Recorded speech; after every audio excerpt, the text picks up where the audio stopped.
Hello everyone and welcome to this video in which we will prove if 70 skill in crafting and 70 skill in material lore is actually enough. To explain it in a short manner, Star Wars implemented a mechanic when you have over 70 skill in crafting weapons, for example, or armor or any other stuff you can craft more or less, that the damage of the weapon, for example, don't make a difference if you craft it with 70 skill, 70 weapon crafting skill or 100 weapon crafting skill. But there is a difference between the durability, and for the armors it's the same, and also the same is for material lores. And that is what we will prove today, if that is really the case. First off, let's gather a few materials. Come here, little piggy!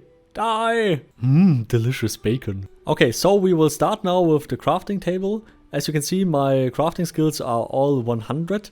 Even the material lores are all 100. Let's look if we really have the bone tissues on 100 as well. That is under skeleton lore, then exoskeleton lore, then bone tissues lore, and yeah, that is also 100. So yeah, we should get the maximum durability with that, but we compare it anyway with the lower version.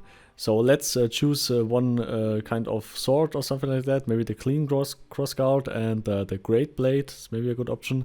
Let's use some firm wood, some leather and some bone tissues. Yeah, every skill of that is 100 to test it out correctly.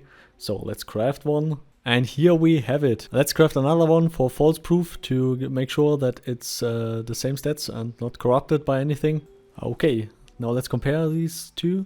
And yeah, they are the same. Okay, so we have 29.7 durability and the damage is 1167. So now let's get it down there and make a line out of all the other stuff too. So let's decrease our skills now. So we start now with the weapon crafting and reduce that to 70. So let's quickly skill it down here. The very good thing about this system is you can make much more with your character. If you don't be a competitive seller on the market for weapons and armory and stuff, then this is a perfect option. So now compare it.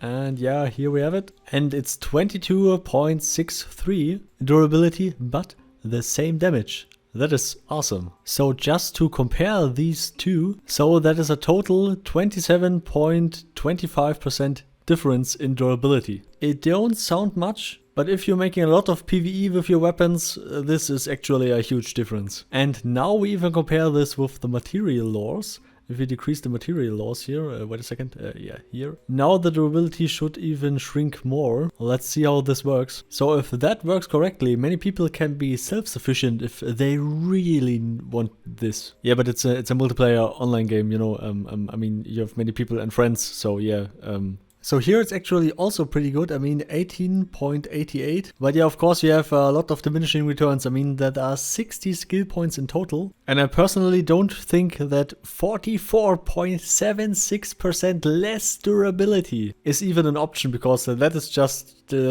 madness. I mean, for 60 skill points, no. Better use the 60 skill points and do it to 100. And here I'm testing it now with even less skill. For example, for the handles, if you just reduce the handle skill.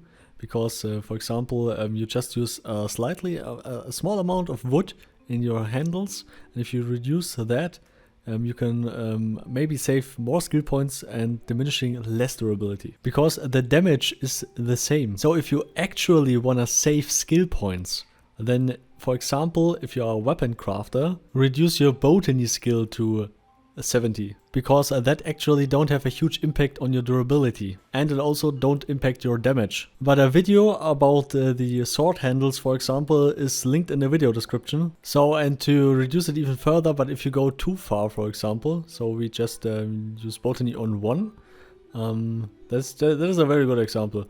I mean, it's actually reducing it a little bit further, but it is about 4 points less than with 100 Botany. But in comparison alone, the 4 points now for the actual already lowered durability is a little bit more in percentage. And it even costed 1 damage point. So it's basically really not worth it to even go less than 70 in any way, because the diminishing returns are then not only the durability but also the damage in general and some other properties like strength requirement, for example. And let's test this just for the fun with the lowest animal materials, because YOLO, yeah, it's about 13.6, and yeah, okay, that is real crap. I mean, even the damage, and yeah, forget it. If you even decrease the weapon skill now, it's nearly 0, so yeah, I will not even trying this. You can also see at the naming that this is bad quality, and yeah, you have certain quality issues. So yeah, if you really wanna try to sell this stuff, that is not a very good idea, because many people will maybe get angry at you because they expected to have the highest quality shit. I mean, if you really want to be a competitive seller, you need these skills at 100. There's no way around that. Also, just a little side note here. So very, very important for new upcoming business traders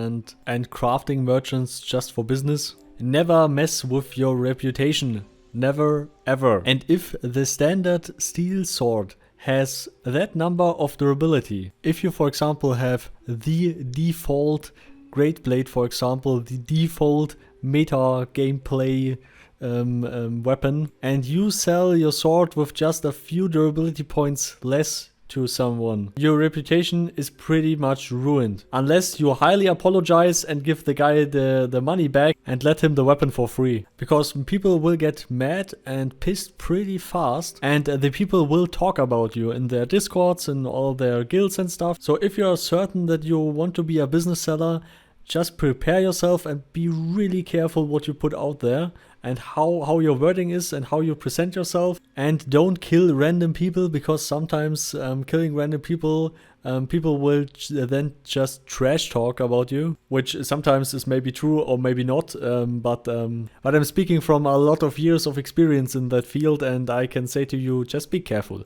Sorry for the side stories time, but I thought I must include it here, because I have seen Discord messages and forum posts where they talk about how they will be a professional seller at release, but at the same time in some other posts and some other chats they ask about the 70 skill feature, that the weapons and armor will have the same stats but just with less durability. And yeah, that is just a big red flag. And if you sell your weapons on the broker when you have just 70 skill, make sure that people will know that it is with 70 skill. Because if one other guy sells a weapon with 100, then he will be mad because with the same price he could have had more durability. So just in my opinion, if you are a small guild, a small group, or even playing alone, this feature is awesome. It's perfect. You have a lot more variety in your build in general, and you can do much other things with the points. So yeah, I think it's also a great feature. If you have experience as a business seller in Mortal, for Mortal Online 1, then you can also share your good and your bad stories in the comments. That would be really awesome, because I want to make a video about that, because many people have some interesting stories about salt, toxic behavior, but also some very heartwarming and very cool ones. So special thanks to my Patreon supporters Carmel, Professor O, Donsky, and all the others. Please also leave a like, subscribe, would be really awesome from you. And always remember to make party hard. See you all next time. Goodbye.